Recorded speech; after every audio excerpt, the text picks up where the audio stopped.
So this is the title to my McLaren. And I'm not flexing, but I'm gonna make a point here because this is rare. This is rare in 2024. A lot of the supercars and a lot of cars you see out there, people have loans on them. And that's okay because I started off with a loan on my McLaren and I paid it off in a year. And what I'm gonna be doing in this video is I'm gonna be telling you what my process is and how I buy cars and how I've been successful in it. As a matter of fact, we're actually gonna be buying another car here in a few months, which is gonna be super exciting. But I didn't always start off, I didn't start like, oh my gosh, by having all these cool cars. I was young at one point in time. I was 18, driving a $500 CRX I got from a junkyard that it was like spray painted and that's all I had. It had different seats in it and it was just a hot mess. So first off, I know a lot of the young guys out there are always asking me like, oh, how'd you do this or blah, blah, blah. Long story short, a lot of you guys will get there. Like there's no question about it. It's just time. But between being young and getting to my age, which I'm turning 40 here soon, you just have to make the right choices, right? And one of the things I always talk about is making sure that you have a home first before you even think about these cars. And in reality, real estate and anything else that's considered an asset, there's a science to it. And that's what I'm going to teach you guys. So first off, yes, I got a loan and getting a loan is not a bad thing. Like, but I'm not going to lie to you. I'm not going to say like, oh my gosh, it's because I want to keep money in the, in the market because the market's going to make a lot more money than... Let me tell you something. The market is very finicky, and especially in today's world, the market's definitely very finicky. I'm good with the market. The way I look at things is that real estate is the most important thing. Your home, the place that you live, the place that people come visit you at, your family, the place that you could actually feel proud of. That's the number one thing that you should always get first. You should always strive to get the nicest home that you could afford, that you could actually be at peace with, and that if you lose your job or if you lose your income, that you could still live in it being stress-free. And so that's the very number one goal. The second goal after that is pretty much just making sure that you live your life. And I know it sounds crazy, but live your life, like enjoy it. So I've owned about 60 cars and I've played the paperclip game. And it's not that I've gotten lucky, it's that for the past 25 years, I've loved cars, I've studied cars, and I know cars. And I know when something is going to go up in value. Like, I know it. Now, cars, there's so many cars and there's so many eras and models and makes that I don't know a lot about every single one, but I know enough of the ones that I like to make the right decision. And that's the first important thing that I'll say. So to give you a good example, I bought a 1991 Acura NSX. I owned it for 6 years. I drove, I think I put like 30 or 40,000 miles on it. I put a lot of miles on it. And I made a lot of content, had a lot of fun, and then I sold it for a big profit. I bought the Supra before the Supra craze and the Supra popularity went out of the roof. Like when at one point in time, the Supra market was insane. I actually bought my Supra 4 years before that, and I sold my Supra during the craze. So at those 2 point of times, I owned a vehicle that not only doubled in value, but I got to enjoy it. So instead of me taking that money and throwing it in the market or blowing it or going on vacation, I kept it because I was like, you know what? I want to experience some more cars. I want to see those cars that I've always wanted to drive and check them out. And that's when I picked up my GT4 and I owned that car for a while and I sold it for a profit as well, made a lot of content. And essentially I kept on building on the next car. The funny thing is that at this point in time, after building up the capital from selling and buying these cars, not as a business, but just making the right decision, I could have purchased the car outright, but I chose to get a loan.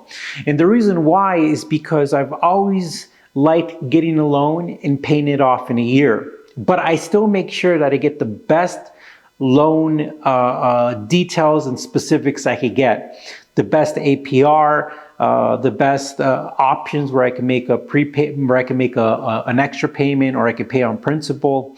I always make sure that I get the right setup. And USA has always been incredible. Has always been an outstanding company to work with, and I've purchased at least 90% of my cars through them. They're incredible. So I got a loan on this car. And of course, at the time, the rates were not very high, but I knew that I was going to have a loan for long. But the good thing about it is that I made payments on it, right? I made payments and payments and payments, didn't miss a payment, and then I paid it off. And then, of course, my credit report reflected, like, wow, you did a good job. Now, a lot of people are like, oh my gosh, it's not about your credit score. But when you're going to be playing the car game in the future, it is about the credit score. I definitely want to shoot for the stars. Like, I want to try to get the best car that I could get within my life, within my options and my resources. And I want to get a Ford GT. I want to get a $350,000 car in the future. And the reason why is because when you buy certain cars that are so rare, so desired, they are not a car. They are not only a piece of history, but they're also an investment, like absolutely an investment. So if you got a Ford GT back when they came out, they've almost doubled their price, some of them, depending on the miles. But I'm not doing it just for the money. No, I'm using it to continue my passion for cars and to be able to attain and experience cars that I would have never been able to dream of. So a good example is that in the future, when I want to get a Ford GT, like I'm not going to pay $350,000 because that's a lot of money. But hopefully what I'm going to do is that by that time that I've gotten loans, paid them off in a year, or I've paid them off without any issues, because of course paying them off early isn't the best thing. The banks want to get their money, so they want to see that you do the whole amortization chart. But in all reality, my credit has only gone up, so paying them off early has just helped. What I want to do is in the future, when I want to get that Ford GT, and I want to put down, let's say, $50,000 or $100,000, whatever the situation is, that the bank is willing to finance the rest of it at the best possible rates and deals that I could get. Like if I could get a Ford GT for 3 or 4% in the future, and I'm paying, let's say through Woodside Credit, where I'm paying a 15-year loan, $2,000 a month, but you can make extra payments and you can pay on principal. You've got to think about that $350,000 car, $400,000 car. If you're at 3%, that car is actually going up in value about the same amount or more most of the time. So even though you have a loan, the way that the car is actually gaining value, it almost negates it. It almost cancels it out. And of course, you might be a negative a tiny bit, but you're not paying on a depreciating asset. You actually have a very rare legendary car, and you get to experience that. And most of the time, you could walk away with owning it for free, or you could walk away with a profit. But being able to say that you own a Ford GT is one of those very few rare things in a whole entire world. And in my opinion, that's why Doug DeMuro, who's a famous YouTuber, that's why that was one of his first big purchases he bought, was the Ford GT, because it's one of the best cars. So that's kind of the way that I deal with cars. That's how I buy them. And I love it. I love it because, there's a strategy to it. I'm not paying a lot of interest.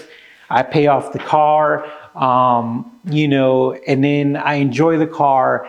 And then I set myself up for the next level so I can enjoy that and that. So the recap, you have to make the right choice with the right car. Like you can't go and buy a new, whatever new sports cars out there that there's like 20,000 of them, and then expect that you're going to walk away by making a profit and walk away with if you get a loan on it, that you're not going to lose your pants on it.